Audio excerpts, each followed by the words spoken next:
Come on. They're right there! Let's go. Move.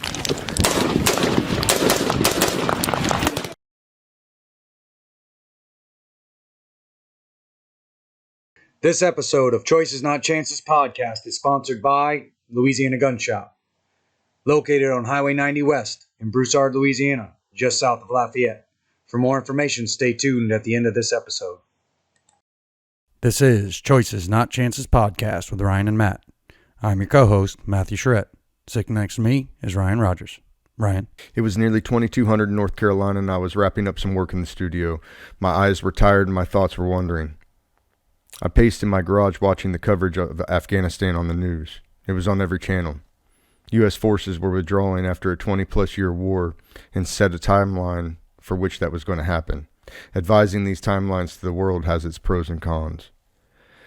As I paced in my garage, cursing the planning efforts of this movement, specifically the closure of Bagram Air Base in Parvin Province, the significance is there were nearly 5,000 Taliban and others convicted of hostilities against coalition forces housed in a prison system at the airbase, likely waiting for the time to get out to attack American forces once more. For reasons that are still unclear as I write this, decisions were made to close Bagram, and no effort was taken to safeguard the prisoners or the prison. This likely added to the wave of Taliban sweeping across the nation, ending up at Hamid Karzai International Airport, HKIA, in Kabul, Afghanistan. After the country collapsed to Kabul, fear and terror ripped at the hearts of the Afghani civilians. With the American and coalition forces leaving what would become of this nation, would the divine spark of freedom and nationalistic pride burn bright or fall once more into the hands of bad men?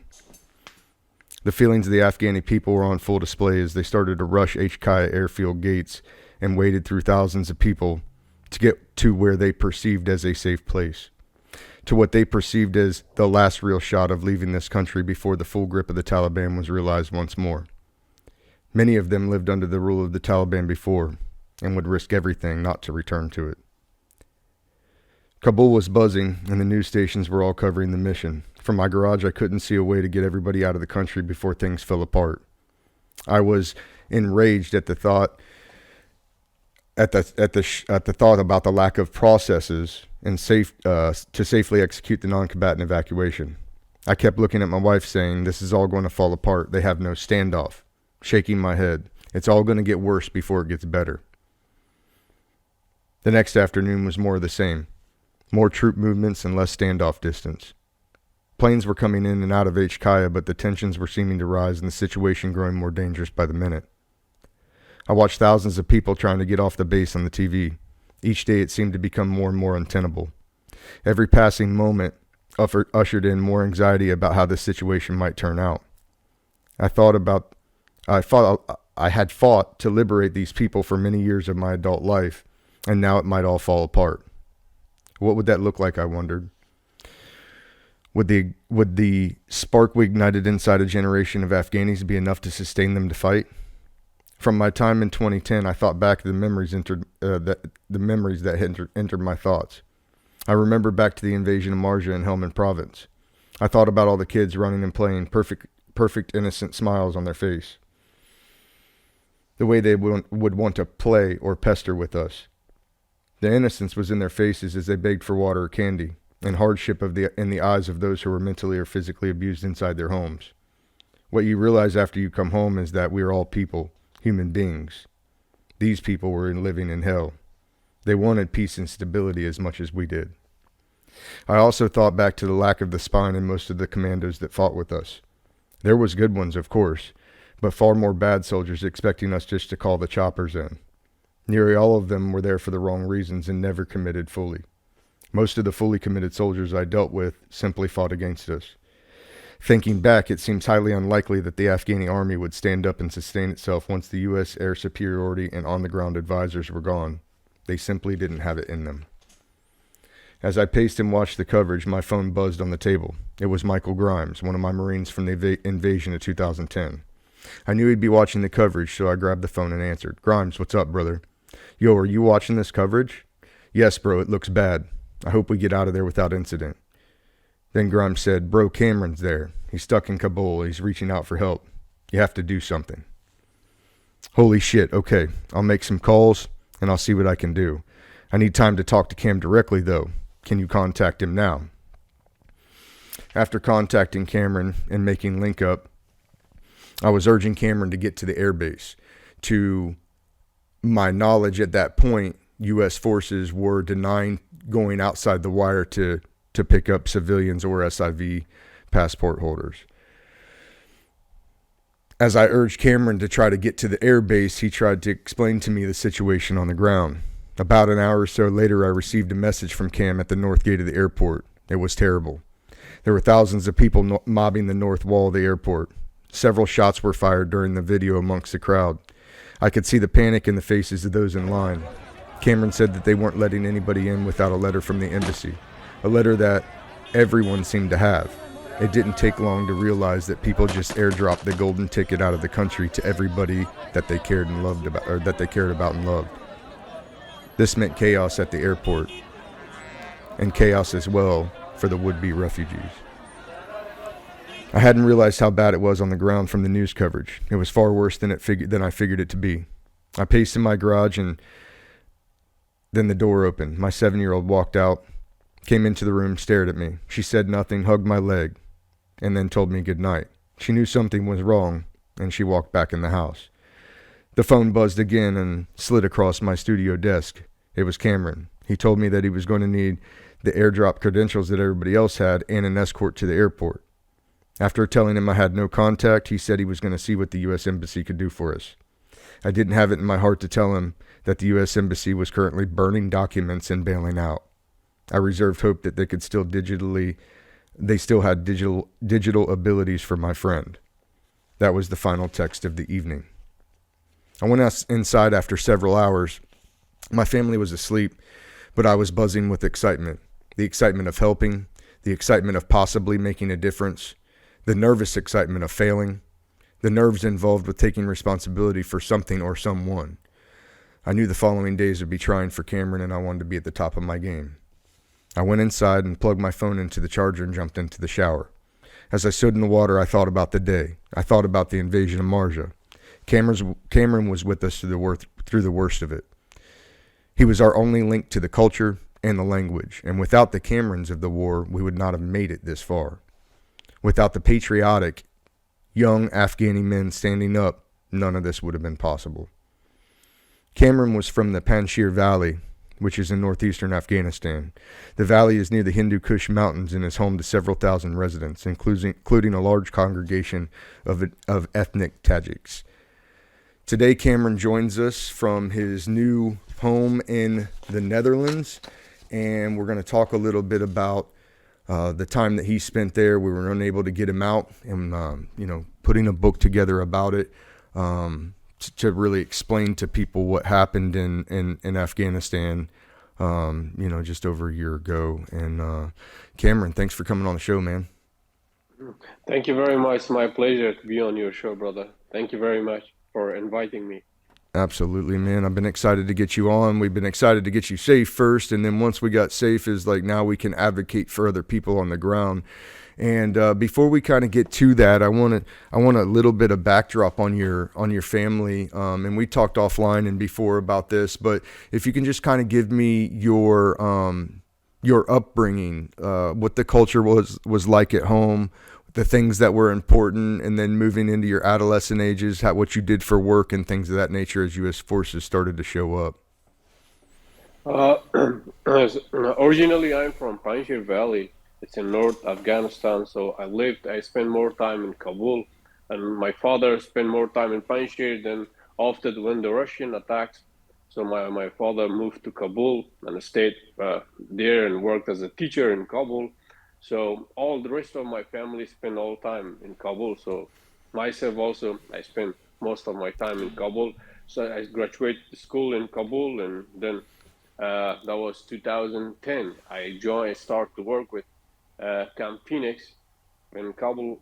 So by one of my friends that he worked there, I told him that, hey, I want to work with you guys if it's possible. I want to work with Americans there. So he said, it's okay. as a need of my family on that time. So I was the one to help the family. So I tried to help the family and start work with Camp Phoenix. Then they sent me to Helmand, Camp Leatherneck in Shorabak. So they sent me there, and that's I start work with you guys That's right. there in Camp Shorabak. Then we went to Marjah and been told. Yeah. So, but growing up, when you're growing up in the valley, let's talk about the valley. The valley has significance in Afghanistan because of the war heroes that come from there. Is that correct? Yeah. And can you talk about that a little bit? Yeah. Panjshir Valley, as I said, is located in north of Kabul, north of Afghanistan. It's a valley that the people that fought against Russian when the Russian attacked Afghanistan back to the 90s. So most of the Panjshir Valley people, they fought against them, against Russian. The people of Panjshir is a little bit different than most of the people in Afghanistan, Right. because they are coming from mountains and they're very difficult, different. So, Is it different? Is it different culture-wise? yes, it's different culture. Now, how do you As mean though? Sorry? How do you mean? Like, what's different about their culture versus regular Afghanis? Because we speak different, we our clothes different, our people is different. So yeah, Just completely different culture. Now, different is it still culture, Pashtun? we don't have any Pashtun in Panjshir Valley. No. We do have Hazara people, yes. We do have Hazara people, because of you know better than Afghanistan, the people of Afghanistan. The problem is the nationality or the language here. So Panjshir Valley. In Panjshir Valley, we don't have Pashtun people. We don't have we have 5% Hazara people in very small valley inside the Panjshir, but we don't have any other identity like other people from Gotcha. Afghanistan, like Pashtun, Uzbeks, Turkmen. We don't have that kind. Only Tajik and only Panjshiri. Now, would you be able to tell somebody from Panjshir versus Kabul by looking at them and talking to them? Yes, yeah. Because Now- we are white and very tall. Yeah, from our yes. Yeah, Okay. Yeah. Now, would it be safe to say if you could tell the difference between somebody from Panjshir and other places, that the Taliban would be able to tell somebody from Panjshir in different places? Yes, yeah. Okay. Yeah. Okay. Yeah, it's very it's easy to know the people. Okay, because the culture is that much different. The way they talk, the way they dress, the way they walk, the way they look. Yeah. You said you're lighter color. Is that what you meant by that? You're lighter? Yeah. Yes. Okay, because this plays in later. The reason I want to talk about this and spend some time on it is I want people to understand that Panjshir people are easily identified amongst a group of other people from Afghanistan, and when the entire country begins to collapse into Kabul, this becomes something that me and you talked about and messaged back and forth about, while you were still hiding. So I wanted to really touch on that. And isn't it Ahmad Sarah Masad? Is that the war hero? Did I say that right? Yeah. That was Ahmad Shah Massoud. Ahmad Shah Massoud that killed by Taliban suicide bomber, after 9/11. Mm-hmm. So now his son's become a leader. Now his son's name is Ahmad Massoud. So when the Kabul government collapsed, all the leaders, all the Afghan leaders, all the generals that work with ANA, AMP, Afghan Special Commandos, Afghan Special Forces, all they run away. So this guy, the son of Ahmad Shah Massoud, Ahmad Massoud, so he went from Kabul by a chopper, by a helicopter to Panjshir Valley and collect the people. Yeah, they gather people and they make he called all the generals all the old generals, all the jihadi, mujahideen before that, they fought against Russian, because most of those mujahideen were come from that valley. So he went to the Panjshir Valley and called to the people that, and they gathered all the people and all the generals, all the soldiers, especially the Afghan soldiers, because when the Kabul government collapsed, they knows, like myself, they knows very well that they're gonna Taliban gonna kill those guys, those special forces guys, those ANA soldiers. They're gonna kill them. So that's why they didn't have any way. Most of them they went, but they went with American troops. Like they went America. Most of them as a special units. Not all of the ANA. The special units they went with, like ANA special force, like India's special force. They went with Americans. So most of them, like 80% of those soldiers, they left behind here in Kabul. So they had the only way they had. They went Panjshir. So they went Panjshir and joined with Ahmad Massoud, the leader of NRF. So they went there and they start grouping the people and on the different part of Panjshir Valley. So they know that once the Taliban get all Afghanistan, especially once after the 30th of August, they're gonna attack Panjshir Valley. That happened. So all the old ex-militaries, they went to Panjshir also. They had a plan to fight back Taliban. So when the American left after the 30th of August, when the American left, Taliban had a plan to attack from different part of a different area on Panjshir Valley. So from north, east, south, or from different parts. So they start, So after that, when the American left, they start fighting. They killed a lot of people. Like on that time, I also gave you some information too, that most of my friends that work with special forces, they were on the mountain in Panjshir Valley. And so the Taliban, like 2000 on the first attack, on the first operation, after the 30, Taliban attacked with 2,000 soldiers. On the first night, on the Panjshir enter point, NRF soldiers killed, I think that was 115 on the first attack. So Taliban bring more troops, and they start fighting. They took it in 3 days. All the Panjshir they cleared, only the highway, not the mountains. So the Ahmad Massoud and the leaders, the ex-generals, and the most of the commanders, they went to the mountains. They all went to mountains and get together there. So the Taliban took only the Panjshir highway, because Panjshir Valley is surrounded by mountains. It's only one way from start up to the end. It's only one road. So, and that's the videos that you were sending me where the NRF were firing down off the mountains into the highway. Yes. Yeah. And And maybe if I can get that put up on the screen, I'm going to put that up on the screen. If not, sorry about that, but I'll share it through the other social media to give you guys an idea of, the kind of fighting that these guys do. It's literally straight up mountains, and they have firing positions all over the place, raining down on the Taliban. Is impressive work that they were putting in, from what I saw. But go on, I'm sorry. Yeah, so they all went to the mountains and get together there. So Taliban had more.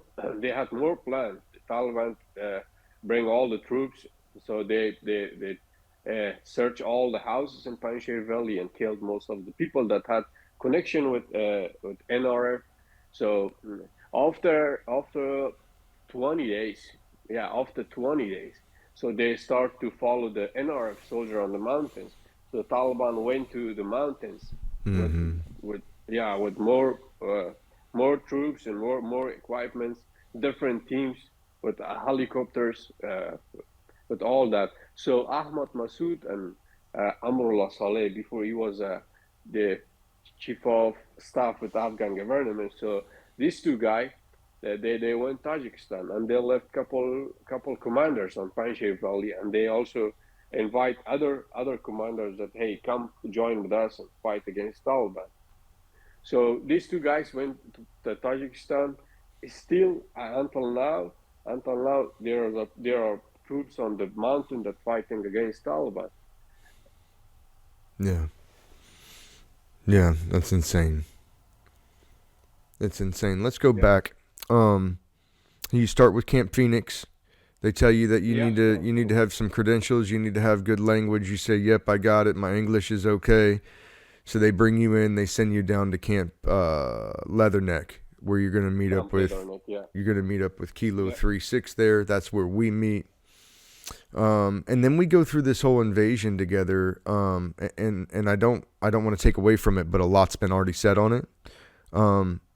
But enough to say that Cam was with us through everything. There was a specific night that my squad was called out on a frag mission, and there was like a building that was being hard pointed by several people, and we had to close on this building in the face of the guns because it was alleged that they may be friendlies that forgot to check in. And, walking straight into a Soviet block machine gun on the roof and a sniper and multiple guys, whether they're asleep, friendlies, enemies, that's still some of the stuff that we had to go through. And, Cam would be right by our side giving commands and, translating the language for us, making sure people stayed safe. And then it comes down to the end and referencing back to the monologue. Michael Grimes hit me up, put me in connection with Cam, and then we just started trying to work it. We worked it from multiple different angles and came up unsuccessful after the Abbey Gate exploded, because priorities of coalition forces changed after that. After they had taken some real damage, they'd taken some downed Marines and soldiers and corpsmen, and it was time to get out of there, and things changed. Up until that point, Cam and I would speak every day, multiple times a day, transferring information, trying to get his SIV packets into the State Department, which we successfully did. We were using an asset to us, but a retired Marine, Jonathan Myers, helped us from his post where he was at in the world, trying to help, get teams out to get Cam all the way up until the gate exploded. And then after that, it just became a thing where I would check in with Cam, multiple days a week. And then that kind of turned into once a week, as he was trying to navigate this new life inside of Kabul. And if you can talk about a little bit of that, once the Abbey Gate explodes, and I know, where you were at in Kabul, you could feel and hear that. What's your life become at that point? So on that day, like, one day before we talked, I chat with you on Facebook. You told me that, hey, Cam, just stay away from the airport. So among the people also here in the media, they say that do not go to the airport because it's a danger area, something gonna happen. So that day that they blew the Abbey Gate, the explosion that happened, I was on the other part of the city, so I couldn't able to go out because of the situation that I had, that probably Taliban gonna stop me and take my phone or something, and someone gonna tell the Taliban, they're like spying on me, that, hey, these guys work with Americans. So I spend most of the time on the house, so didn't go anywhere. I only checked the explosion through the social media. And one of my friend, he was on there at the close to that area, close to when the explosion happened. He was very close to that. So he told me, he sent me some picture. I sent back to you. Remember that, yeah? Yeah, I'm going to put those up as well for people to see. Yeah. So, I was very, not close to the airport, but another part of the city that, like 15 minutes to the airport, something like that, yeah. Now, I know, and it'll be way more detailed in the book because I have all of our communications back and forth, so it'll be exactly what was said back and forth, which helps, and timelines. But at some point you told me very early after maybe it was just before the gate exploded, but the Taliban had checkpoints on every single corner of every single street leading into the airport, right? Yeah, yeah. Yeah, and so that makes, that makes for a contentious, especially when you add in from before that Pine Shear people are easily identifiable. Now you got to come up and go through all these checkpoints where you got to hope that these Taliban, soldiers aren't recognizing you or know you or can tell that you're from Pine Shear, and it's like that. Yeah. That's a bad situation, and so you just stay in the house in Kabul there. Yeah, yeah. Spend more time in the house, so couldn't able to go out, like I said, because most of the people that they caught by Taliban, like they gave them information about the guys that, hey, on this street, on that street, on that house, this kind of people that were living there and that they work with old government as a manager, as an officer, as a something that linked with old government. So Mm-hmm. on because on the first day, most of the very well Taliban enter the Kabul city. They didn't care about. They shot you for free, for For nothing. so Yeah. for nothing. Yeah, Now, and you shot you also because communicated to the me that they paramedics were. for You also because communicated to me that they were killing ANA soldiers and ANA Special Forces police, yeah, and that they were yeah, actively searching and looking for commanders and interpreters like yourself, correct? yes, yeah, yeah, yeah. Yeah, and none of that was being reported on any of our news stations. And I was like, what is going on? Like, people need to know about this, right?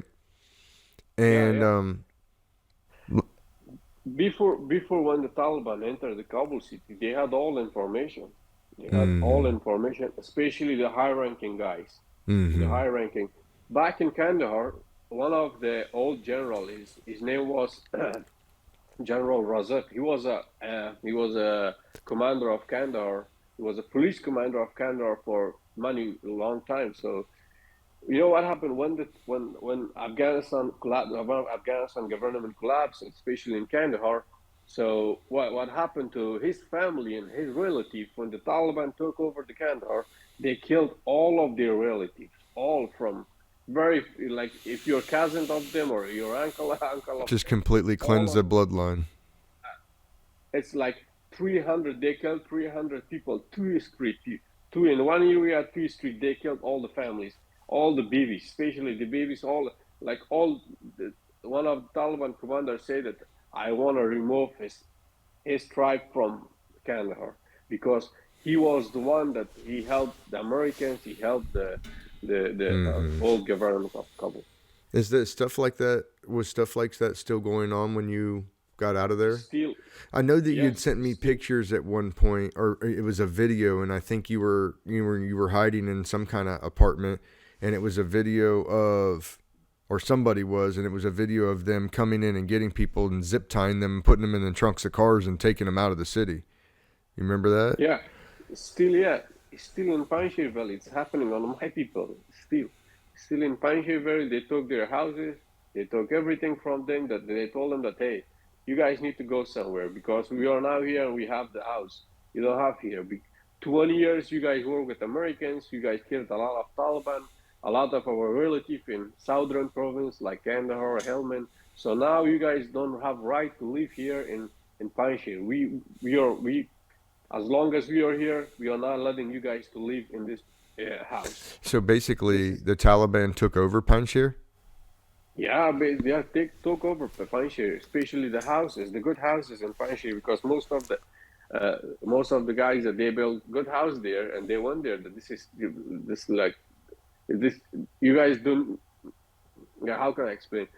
You guys don't have right to live in this place. We Mm. own this place, and yeah, they wanna remove the tribes. They don't want to they don't want to again Panjshir people gather in Panjshir Valley. So Do you that's why think they're removing people. is it because they look at them as the ultimate threat to them taking over? Yes, Because that's the yes, people yes. that have always rose against them and against the Russians and against everybody? Yeah, that's the point that you're scared that if the people they come back to Panjshir Valley and stay their homes, so they're gonna fight again against us. That's why they are not letting people to come back and live on their houses in Panjshir Valley. And they killed. Last time that I talked to you, I talked with you on the. I think that was a month ago. Yeah. They killed 17 young boys in one of the valley that called Abdullah Hill, Valley of Abdullah Hill inside the Panjshir. Because the reason was that these young boys had a link with NRF, with Ahmad Massoud group. So just because they were affiliated, they killed them all. yeah. And that was a month ago. So that's what I'm saying. Like, once American forces got out of Kabul, you know, like our news stations go to something else, and then Ukraine happens, and everybody's thinking about something else, and it's like these people are still like in dire straits in this country that we just left. And I know we can't stay there forever, and that's part of the monologue is like, did we do enough over 20 years to show enough people freedom that they can now fight for themselves? Do you believe that? Like I don't understand. Sorry, brother. Saying over 20 years we came over and fought beside you guys, you know, and beside the Afghan National Army, and we tried to prop up this government. Do you believe that we did enough? And at the time, it doesn't seem so, but do you think we did enough to have that spark ignited inside of people that they know that there's a better way if they just fight for it? Before, when the American government were here, so the people had a belief and they had the goal that, so American here, we helping to build the nation and build the country. So they had an idea. But when the Taliban showed all the people, they lost trust on international governments like Americans, Arab countries. So they lost trust, because when the Taliban comes, especially the militaries, especially the Afghan ANAs and the Afghan police, because now most of, like, trust me, like most of those soldiers, they are in Iran, and they are in Pakistan, they are in Iran. They all just fled because they're scared, and they moved to Iran. The other day, I heard that Iran government, they collecting most of the old Afghan special forces. Yeah, they're collecting, and they send them to Ukraine, fight against American, or fight against Ukrainian soldier in Ukraine. Yeah. As a company, there's like a security company working with Sepah Pasdaran in Iran, that they send most of the guys to the Ukraine and to fight against Ukrainian soldier or other soldiers. Yeah, sick. Now, are they doing that voluntarily, or are they collecting them and forcing them to go fight? No, voluntary. They volunteer, give them money. Yeah. They're paying them good money to send them down there. Very good money. That's why why they're joining, because now they don't have, also they don't, the old the special force, Afghan special, they don't have also any way to go. So where else? What else are you supposed to do? Yeah, right. Yeah, that's good pay. Right. So it's just mercenary work, but it's better pay than what they were doing at their own home countries, so they can make it work. On this time that you know what got in Afghanistan, in this very bad situation and very bad situation of life, that poverty is getting high every day. So the only way that they feed their family, that's the way. So they're gonna do that. And also the Iran government using very on point. They're using them on very hard missions. Yeah. I hadn't heard that yet, and that's interesting to think about, but it makes sense. Like, it makes sense that they would do that, you know. What do you think becomes of Afghanistan in the future? Yeah. I don't have any hope for Afghanistan from now on, because the people, they don't want Taliban. Most of the people, only the Pashtun tribe, they want Taliban, but not all of them. all of the Pashtun tribe also, because you know better, Taliban is the Pashtun tribe. They come from Pashtun tribe, and I don't see any good future for Afghanistan because they are not giving rights to other people, to other tribes in Afghanistan. Yeah. Yeah, they are not giving rights to other people.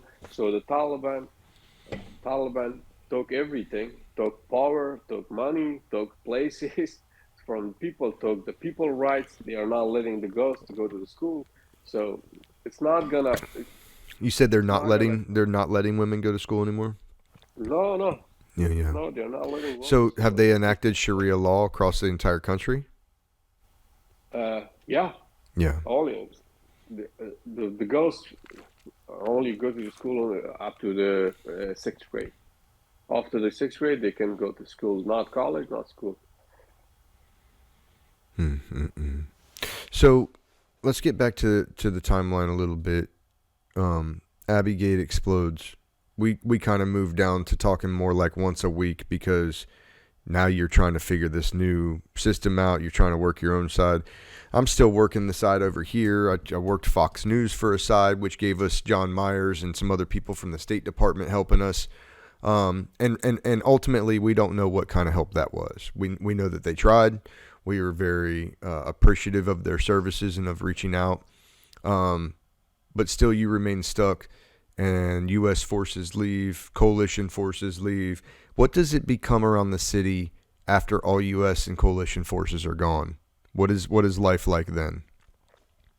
Brother, for me that was the worst. That month, that August from 15 to on first days the Taliban shows, so everyone had very bad situation, especially on my situation. That was I feel like exhausted.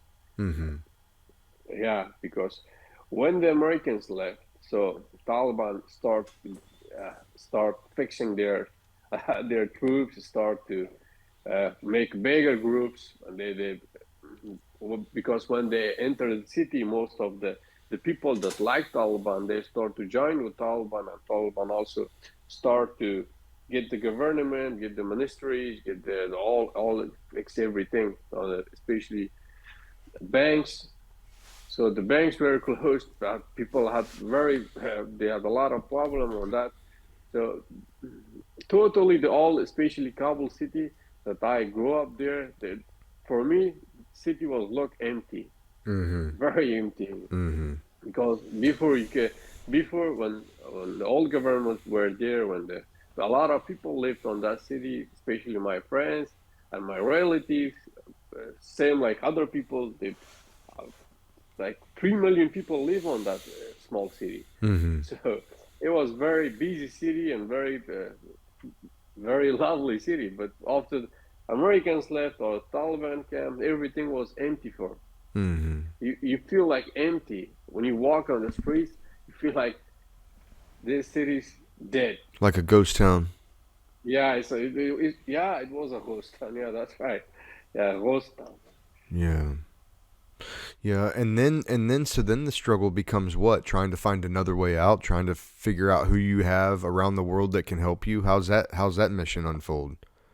So yeah, so I talk with because I work with different organizations. Like I work with Australians, I work with British, I work with Americans. So I had a lot of friends around the world, especially my family. My family, most of my family, they live outside of Afghanistan. Most of my cousins living here in Netherlands, most of them back in the USA.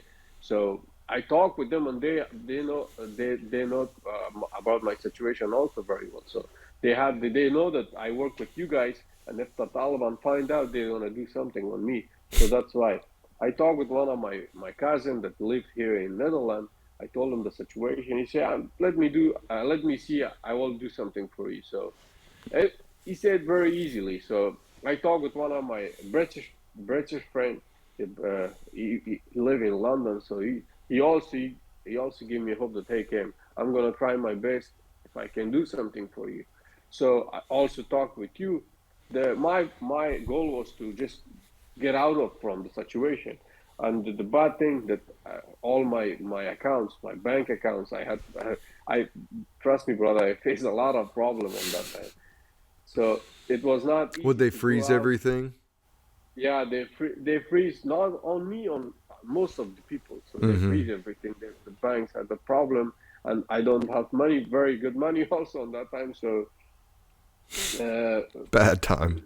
a lot of problem. Yeah, a lot of problem. Couldn't able to go to the bank because they're and on the bank also they were Taliban checking the people. They know that the most of these guys that come in the bank, they work with old government, Mm-hmm. they're old military, or they're uh, old government officials. So that's why I scared from that. So I talk with many people that just my goal was to go out from Afghanistan. It doesn't matter if it's the USA or it's Right. Canada, Australia, somewhere, to be in a safe zone. So that was my. So one of, like I said before, my cousin finally he was able to get me out of the country. So And how did I that went. work out? So he applied a visa for me. The visa, the he worked here with the government, within the government. He know very well the rules here. So uh, he have, he applied a visa for me on the first days. It was difficult for him. Then after a while, so they said that he told me that, hey, you need to go to Iran. You need to go to Iran. You're gonna have an interview on Netherlands embassy in Iran. So I went to Iran and I had the interview, and it works. And it And it works. And worked. Hold on, they you see skipped me. a part. You skipped a part we talked on about offline. To get to Iran, you had to go to the Kabul airport where there are several Taliban. Yeah, yeah, Talk about that a little bit. yeah. So Didn't you have a buddy at the airport kind of letting you know what was going on? yes, Yeah. yes. I'm gonna. So mm, when my cousin told me that, hey, you need to go to the Iran because of the interview. So the big problem was the Kabul airport. I thought that how can I go out? So it's because I had a fingerprint and eye scan on all government. So I talked with most of my friends that how is the situation in the airport. One of my friend that work inside the airport, I talked with him that, hey, how's the situation? On first time, I told that I'm gonna go by land. I'm gonna go from Kabul to Herat, and from Herat to Mashhad, Iran.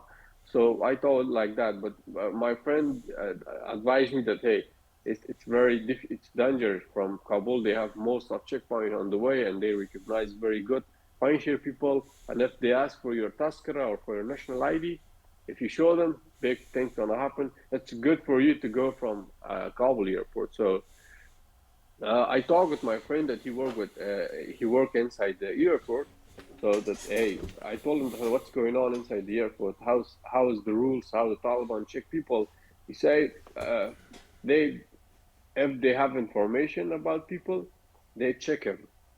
They check their ID, they check their passport, and they check and investigate them. If they don't have, so it's easy, like same like old days.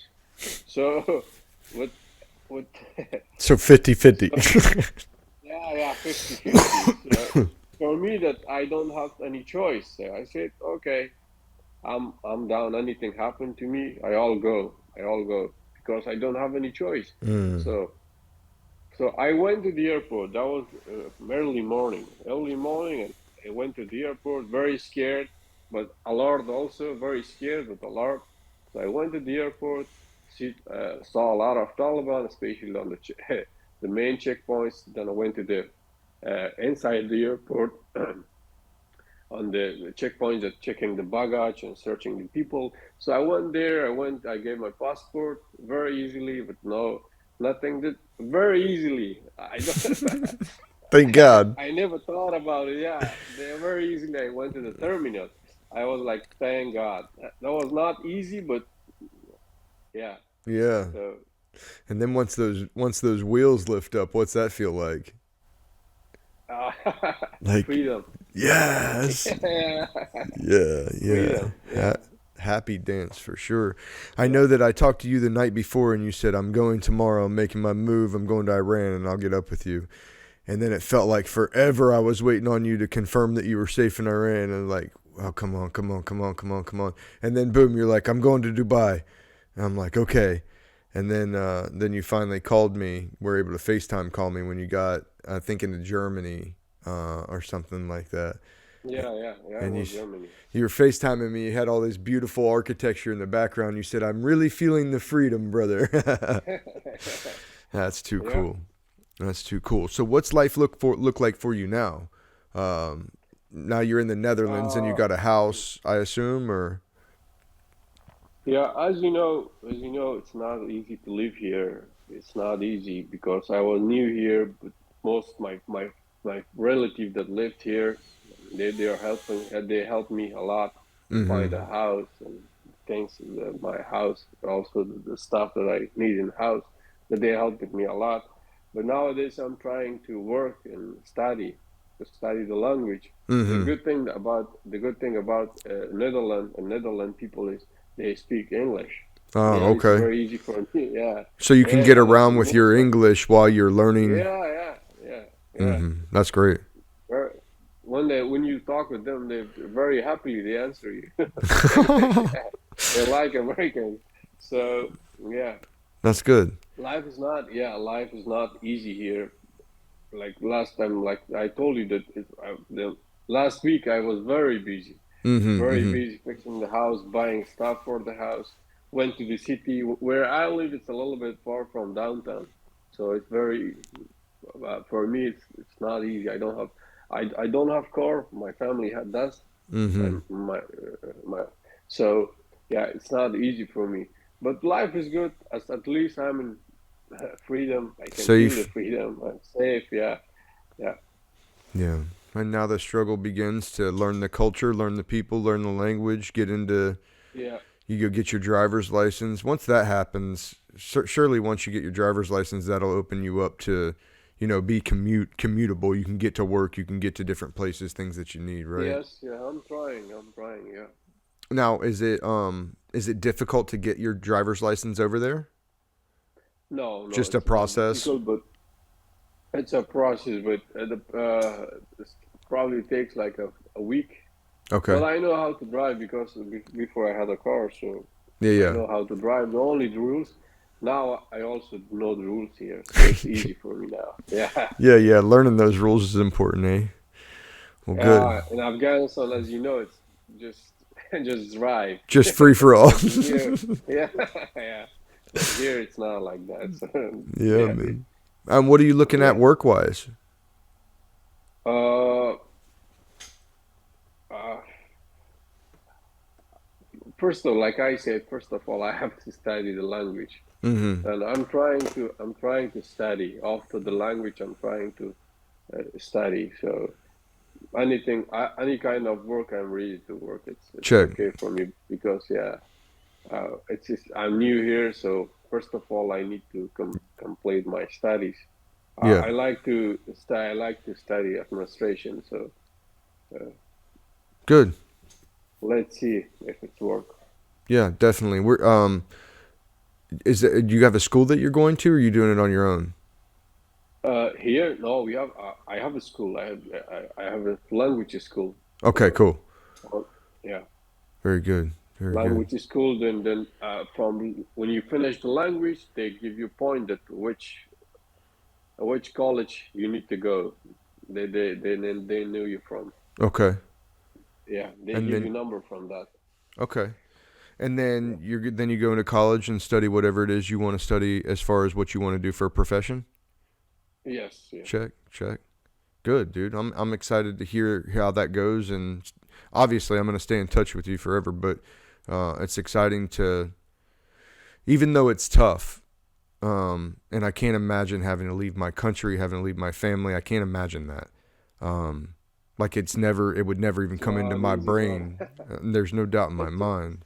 Yeah, it's not easy. Like you say, it's not easy to leave the country, leave the family, and leave the people that you know and you grew up with them. So it's not easy. But when I see the situation in Afghanistan, that especially the Taliban killing my brothers, my families, and my homeland people, so I feel like probably I'm one of those lucky guys that I got out from Afghanistan and from that situation.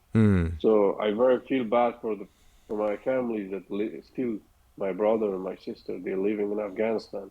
So I feel very bad for them, and the other people also that are living in very bad situation, in very, very bad situation. So the only reason that the